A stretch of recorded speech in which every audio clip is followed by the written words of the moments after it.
오늘 우리가 함께 묵상할 말씀은 신약성경 고린도전서 16장 마지막 장이지요. 21절부터 24절 마지막 절이기도 합니다. 신약성경 285페이지 전후 고린도전서 16장 21절부터 마지막 절까지 제가 읽어봅니다. 나 바울은 친필로 너희에게 문안하노니 만일 누구든지 주를 사랑하지 아니하면 저주를 받을지어다. 우리 주여 오시옵소서.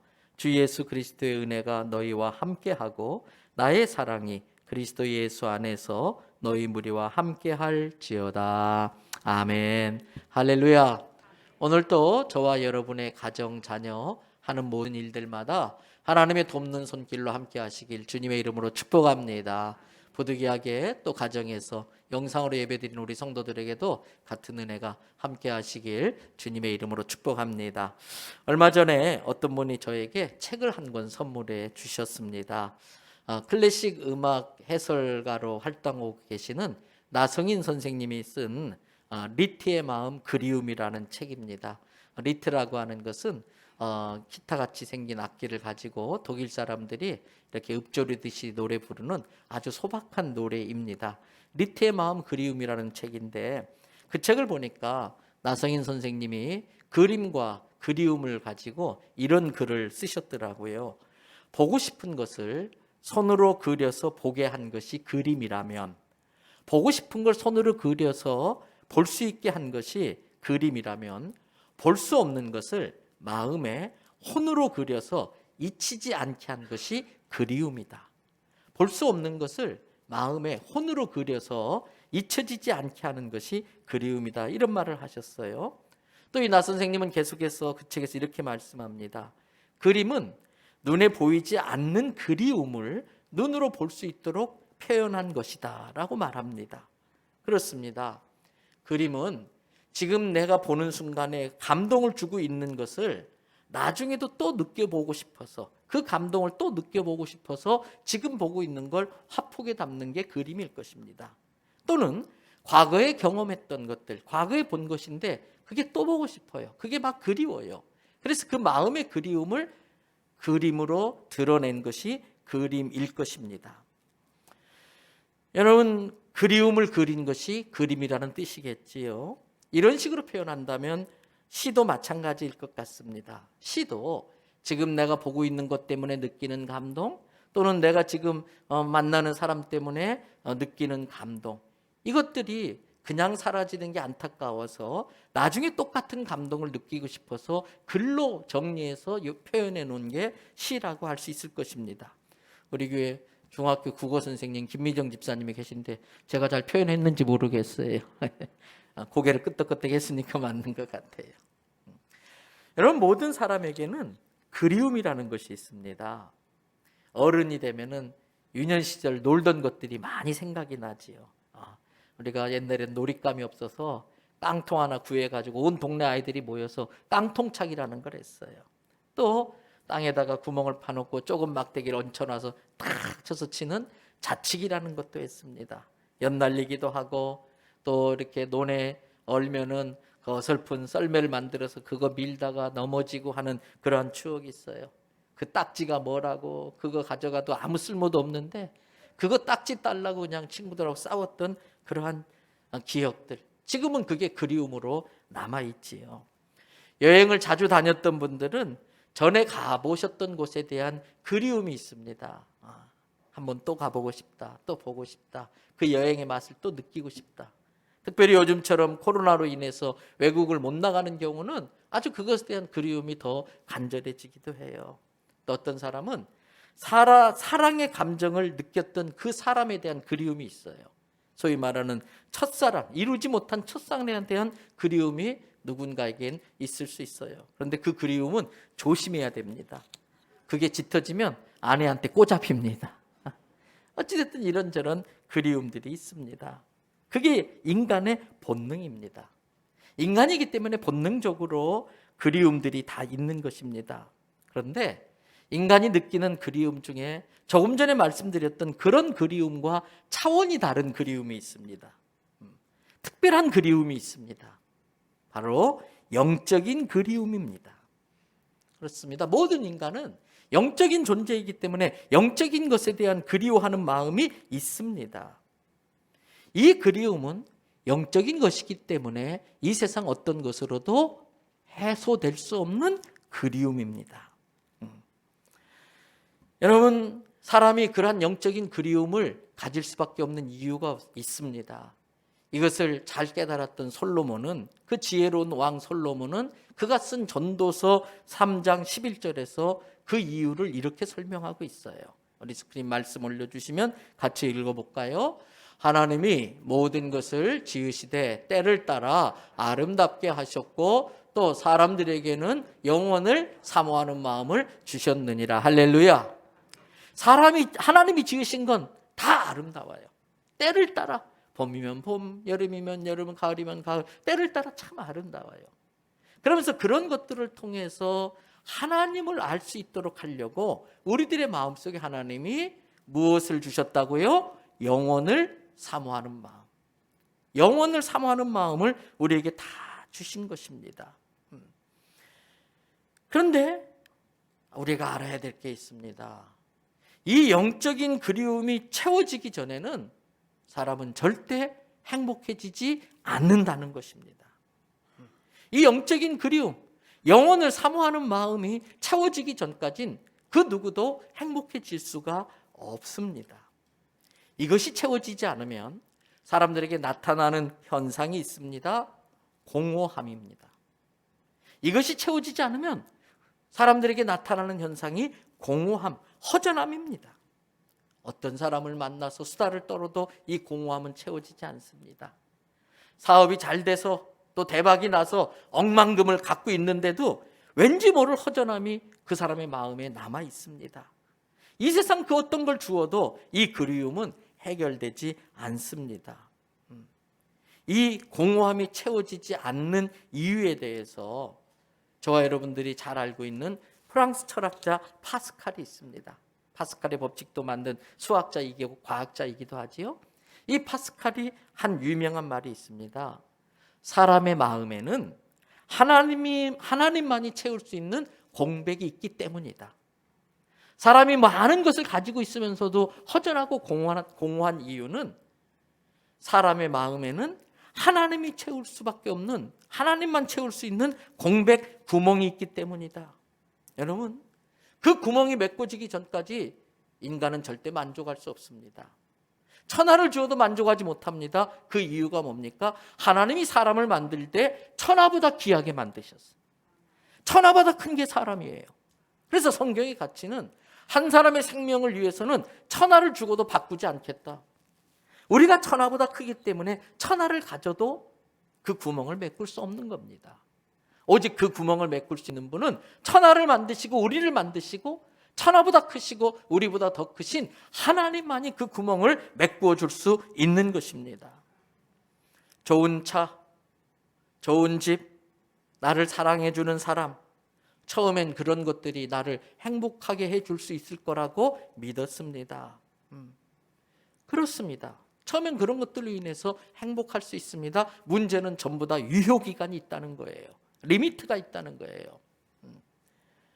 조금만 지나면 새로운 것에 대한 설레임은 다 시들해지고 지루해지는 때가 반드시 옵니다. 그래서 영국 속담에 잘 아시지요? 하루를 기분 좋으려면은 이발을 해라. 한 주간을 즐겁게 살고 싶으면 여행을 해라. 한 달을 재밌게 살고 싶으면 자동차를 사라. 1년을 행복하게 살고 싶으면 새 집을 장만해라. 그런데 이 속담이 주는 의미가 뭘까요? 이발로 좋아진, 즐거워진 기분은 하루밖에 못 가고, 여행도 일주일이 지나면 힘들고 지치고, 좋은 자동차도 한 달 정도 타고 나면 그저 그렇고, 집을 새로 장만해도 1년 정도 살고 나면 별것 아니더라라는 의미를 갖고 있는 것입니다. 이것들은 다 우리에게 진정한 기쁨을 주는데 한계가 있고 유효기간이 있다는 뜻입니다. 그런 것들로 우리의 행복이 지속될 수 없습니다. 그런데 사람은요, 그런 것들로 행복이 지속될 수 없다는 것을 알면서도 그런 것들로부터 오는 행복이 유효기간이 끝나고 나면 또 나에게 더 큰 행복을 줄 것 같은 어떤 다른 것에 매달리고 집착하게 됩니다. 무언가에 취하고 무언가에 집착하고 무언가에 더 깊이 빠지는 현상이 나타납니다. 돈에 집착합니다. 자식에 집착합니다. 성공하려는 것에 집착합니다. 그러다 안 되면, 그렇게 집착해도 안 되면 그 다음 그런 사람에게 나타나는 현상이 있습니다. 중독입니다. 중독. 무언가의 지병에 매달리는 중독.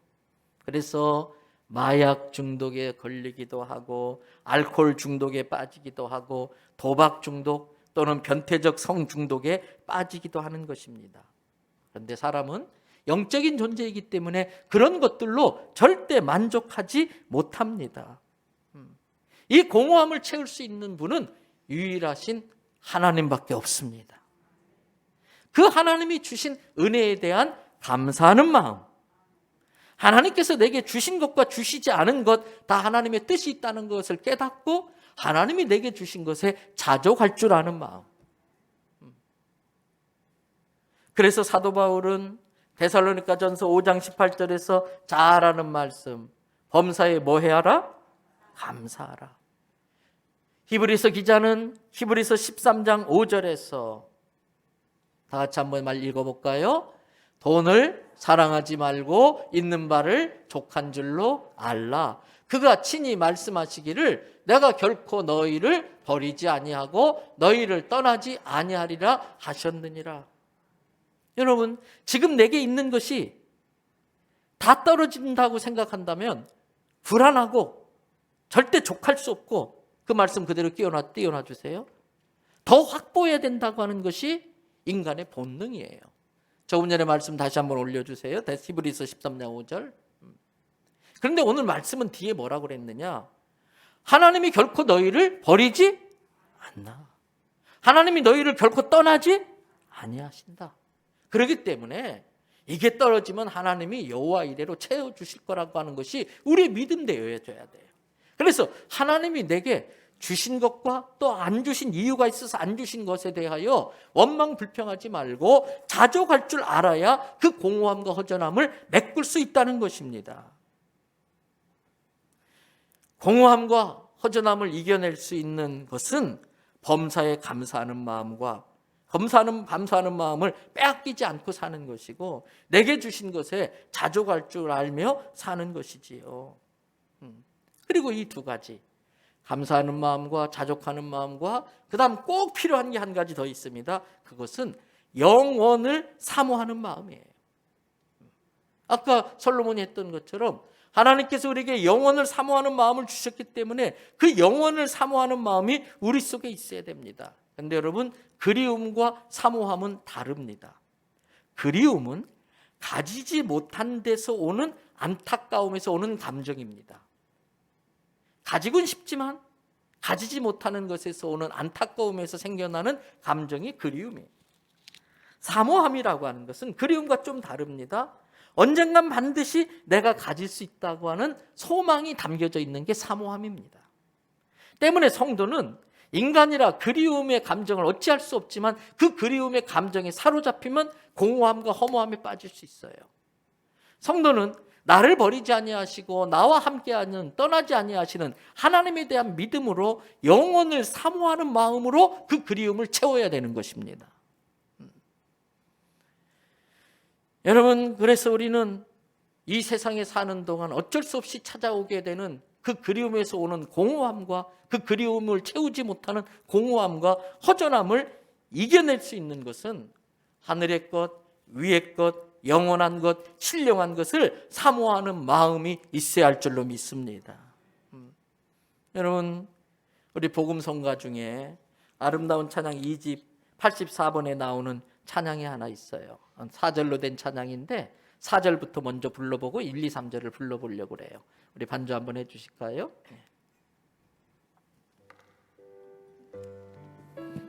드럼도 칠 수 있으면 좀 드럼 쳐주시고 조금만 빠르게. 하늘의 것을 구하면 산다. 하늘의 것을 구하면 산다. 하늘의 것을 구하며 산다. 세상 헛된 것에 소망 두지 말고 하늘의 것을 구하며 산. 한 번 더 하늘의 것을, 하늘의 것을 구하며 산다. 아멘. 하늘의 것을 구하며 산다. 세상 헛된 것에 소망 두지 말고 하늘의 것을 구하며. 하나님 사랑 변치 않는다. 하나님 사랑 변치 않는다. 아멘. 하나님 사랑 변치 않는다. 세상 다 변하고 날 버린다 해도 하나님 사랑 변치 않는다. 반드시 내 길 인도하신다. 하나님 내 길 인도하신다. 하나님 내 길 인도하신다. 나의 가는 길 다 주님께 있으니 하나님 내 길 인도하신다. 아멘. 반드시 기도 응답하신다. 반드시 기도 응답하신다. 때론 나의 뜻과 다른 길이라도 반드시 기도 응답하신. 하늘의 것을 구하며 산다. 하늘의 것을 구하며 산다. 아멘. 아멘. 하늘의 것을 구하며 산다. 세상 헛된 것에 소망 두지 말고 하늘의 것을 구하며 산다. 여러분 그렇습니다. 하늘의 것을 구하며 살면 행복해할 수 있습니다. 영혼을 사모하는 마음이 우리의 모든 공허함과 허전함을 메꿔줄 수 있습니다. 그렇다면 우리 그 공허함을 메꿔주는 그 영혼을 사모하는 마음이라는 것은 어떤 것일까? 무엇을 사모하는 것이 영혼을 사모하는 마음일까? 다른 무엇보다도 성도는 우리 구주이신 예수 그리스도를 사모하며 살아야 할 줄로 믿습니다. 예수님이 누구십니까? 저와 여러분을 비롯해 온 인류를 구원하시려고 친히 사람의 몸으로 이 땅에 오시는 가장 위험한 모험을 하신 하나님이십니다. 예수님이 이 세상에 오시지 않았다면 우리는 다 지옥에 멸망당할 수밖에 없는 존재들입니다. 마귀의 거짓말에 속아 제가 죄인 줄도 모르고 죄만 짓다가 지옥에 다 폐기 처분될 쓰레기 같은 우리들입니다. 그런 우리를 하나님이 사랑하셔서 독생자 보내주셨습니다. 그 예수님이 저와 여러분이 지은 죄를 대신해서 십자가에 죽어주셨습니다. 그때 바로 우리의 죄가 다 용서함을 받고 하나님 앞에 섰을 때에 의롭다 하심을 받을 수 있게 된 것입니다. 천국에 가면 우리는 두 권의 책을 접해야 됩니다. 하나는 평생 내가 살면서 지었던 모든 삶의 모습이 기록된 책입니다. 거기에는 내가 지은 죄들도 다 있습니다. 먼저 그것을 딱 펼치십니다. 근데 그 순간 아무것도 안 보여요. 뻘건 예수의 보혈밖에 안 보여요. 의로우신 예수님 피밖에 없어요. 내 이름이 적힌 생명책에 예수님의 보혈로 덮어져서 내가 지은 죄를 찾을래야 찾을 수가 없어요. 그래서 하나님은 그 예수님의 의로운 피를 보시고 나도 의롭다고 여겨주시는 걸 믿으시기 바랍니다. 그 순간 하늘나라 생명책에 내 이름이 기록되어지는 것입니다. 예수님은 하나님 앞에 우리가 의롭다고 여김을 받게 하려고 내 죄를 대신 지시고 십자가에 죽으신 하나님이십니다. 또 예수님은 어떤 분입니까? 그것만으로 부족합니다. 십자가에 죽으신 지 3일 만에 부활하셔서 부활의 첫 열매가 되셨습니다. 왜 첫 열매라고 했을까요? 첫 열매가 있으면 둘째 열매, 셋째 열매가 있다는 뜻입니다. 예수님을 믿는 자에게는 내가 영원한 생명, 영생을 주신다고 하셨어요. 우리는 그 영생으로 인하여 죽음의 권세에 멸망당하지 않고 영원한 하나님의 나라에 갈 수 있는 생명을 지니게 된 것입니다. 예수님이 값없이 선물로 그 영생을 주신 것입니다. 여러분, 이 믿음을 가지고 우리가 이미 다 외우고 있는 요한복음 5장 24절을 한번 외워보세요. 얼마나 귀한 말씀인지. 다 같이, 내가 진실로 진실로 너희에게 이르노니 내 말을 듣고 또 나 보내신 이를 믿는 자는 영생을 얻었고 심판에 이르지 아니하나니 사망에서 생명으로 옮겼느니라. 할렐루야. 여러분, 그래서 예수님은 우리 생명의 은인입니다. 우리가 그 예수님의 은혜를 깨닫고 예수님을 사모하는 마음이 더 뜨거워지면 뜨거워질수록 우리는 행복해질 수 있습니다. 왜 그런지 아십니까? 사람은 언제 행복한지 아시지요? 아무리 내가 비싼 음식을 먹어도 내가 사랑받고 있다는 마음이 없으면 절대 행복하지 않아요. 아무리 좋은 집에 살아도 내가 사랑받고 있다는 걸 느끼지 못하면 외로울 수밖에 없는 겁니다. 사람은 자기가 사랑받고 있다는 걸 느낄 때 가장 행복할 수 있습니다. 그래서 자꾸 아이들한테도 그렇고 서로 배우자끼리도 사랑합니다, 사랑합니다. 그 사람이 사랑받고 있다는 걸 느끼게 해줘야 되는 게 우리의 사명이고 책임인 것입니다.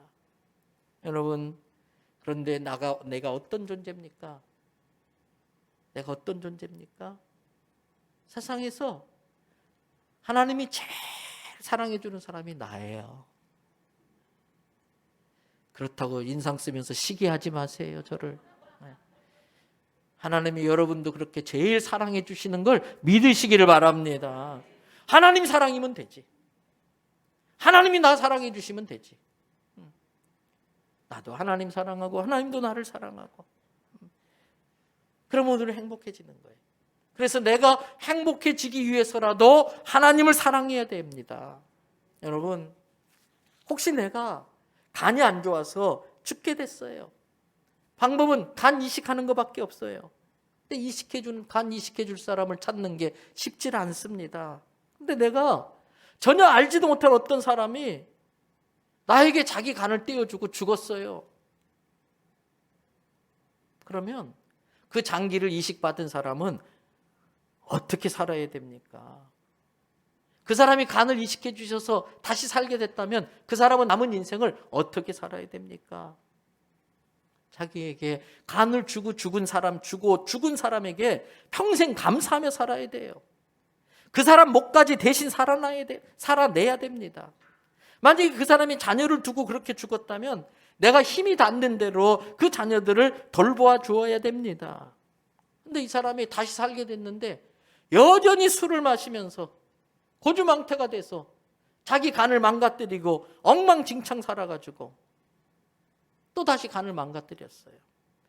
그리고 자기에게 간을 준 사람의 자녀가 어렵게 살고 있는데도 신경도 안 쓰고 돌보지도 않아요. 여러분, 그런 사람은 아주 못된 사람입니다. 아주 나쁜 놈입니다. 배은망덕한 사람입니다. 근데 아십니까?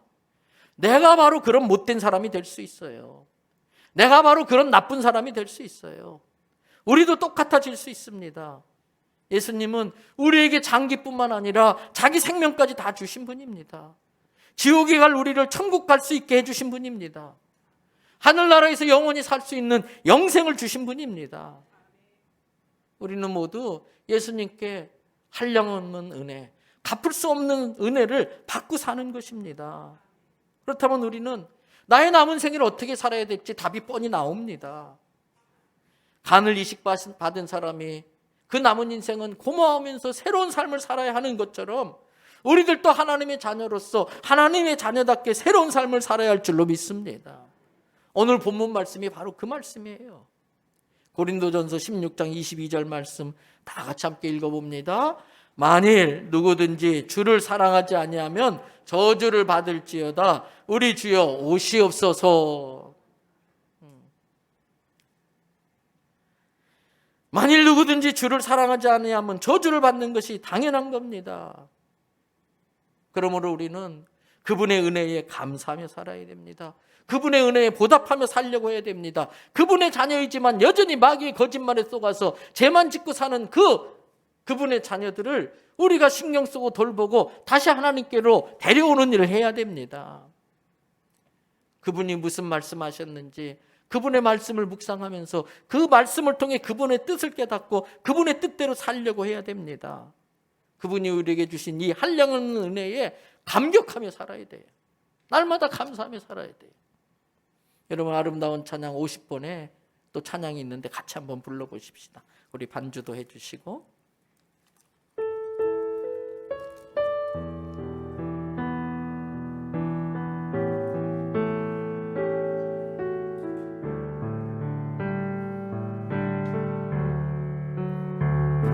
나를 지으신 이가 하나님, 나를 부르신 이가 하나님, 나를 보내신 이도 하나님, 나의 나 된 것은 다 하나님 은혜라. 나의 달려갈 길 나가도록, 나의 마지막 고유 다하도록,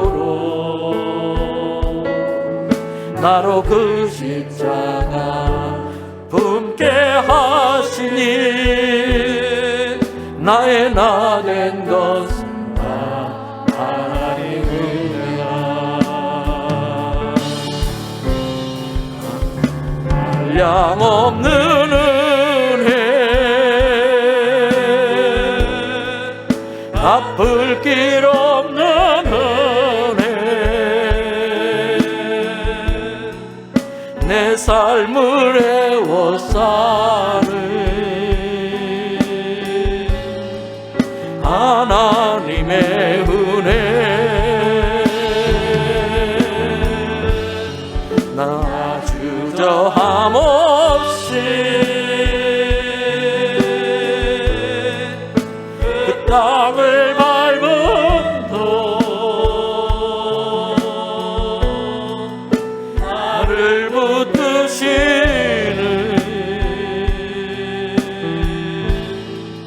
하나님의 그 하나님의 은혜 때문에 우리는 주저함 없이 저 하늘나라 천국 땅을 밟을 수 있는 줄로 믿습니다. 그 은혜는 너무나 귀한 거예요. 그건 당연한 게 아닙니다. 그건 은혜입니다. 그 은혜에 감사하며 사는 건 도리입니다. 그걸 당연히 여기면 안 됩니다. 도리를 다하지 못하면 짐승만도 못한 존재가 되는 겁니다. 앞에서 본 오늘의 본문 고린도전서 16장 22절 말씀 뒷부분에 주여 어서 오시옵소서, 이 부분이 영어로는 Lord has come 또는 Come Lord 이렇게 되어 있어요. 이것은 헬라어 성경에 보니까 예수님 당시에 사용했던 언어인 그 아람어인데 그걸 그대로 헬라어식으로 표현해가지고 우리가 잘 아는 용어 마라나타, 마라나라는 단어와 타라는 단어가 붙어 있는 거예요. 마라나타, 주 예수여 어서 오시옵소서, 예수님 보고 싶습니다, 예수님 기다립니다, 예수님 사모합니다. 이 마음이 우리 속에 있어야 돼. 이게 점점 뜨거워져야 돼. 이게 더 간절해져야 돼. 그 마음이 없으면 어느새 우리도 이 세상의 허무한 것에 대한 그리움으로 사로잡히게 되고 공허함과 허무함이 우리 속에 찾아오게 돼. 그러면 다른 엉뚱한 것에 집착하게 되고 다른 것에 빠지고 마는 것이지요. 그 무엇으로도 채워지지 않는 공허함은 예수님만이 채울 수 있어요. 예수님이 계셔야 파스칼이 표현한 대로 하나님이 우리 안에 하나님을 찾게 하려고 일부러 만들어 놓으신 공백, 하나님을 찾게 하려고 만들어 주신 그 공백을 메꿀 수가 있고, 그게 메꾸어질 때에 우리는 진정으로 행복해질 수 있는 것입니다. 진실로 예수님을 만난 사람은 외롭지 않습니다. 내가 얼마나 하나님의 사랑을 받고 있는지를 아는 사람은 절대 공허할 수가 없습니다. 예수님은 요한복음 4장 14절에서 이렇게 말씀하셨어요. 우리 다 같이 한번 읽습니다. 내가 주는 물은 마시는 자는 영원히 목마르지 아니하리니 내가 주는 물은 그 속에서 영생하도록 솟아나는 샘물이 되리라. 예수님을 마음에 모신 분은 인생의 광야, 인생의 사막에서 목마를 수밖에 없는 우리들이지만 영원히 목마르지 않는 그 샘을 갖고 사는 것과 똑같은 거예요. 다른 곳에서는 진정한 쉼이 없어요. 그래서 우리가 잘 아는 성 어거스틴은 이런 고백을 합니다. 오 주님, 내 마음이 당신 안에서 쉬기까지는 진정한 휴식이 저에겐 없습니다. 나를 받아주소서. 오 주님, 내 마음이 당신 안에서 쉬기까지는 진정한 쉼이 내게 없습니다. 나를 받아주소서. 이런 고백을 했어요. 사랑하는 대연성결교 성도 여러분, 우리도 주님을 사모하는 마음으로 이러한 어거스틴이 했던 그 진실된 고백을 할 수 있기를 바랍니다. 그래서 그 고백을 하는 자에게 예수님이 하신 말씀, 수고하고 무거운 짐을 진 자들아 다 내게로 오라. 너희가 쉼을 얻으리라. 이 말씀대로 주님의 품 안에서 진정한 쉼을 누리면서 오늘 하루도 감사, 내일도 감사, 평생 감사하며 자족하며 주님 사모하며 살아가는 마라나타 주 예수 어서 오시옵소서 이렇게 날마다 외칠 수 있는 저와 여러분 되기를 주님의 이름으로 축복합니다.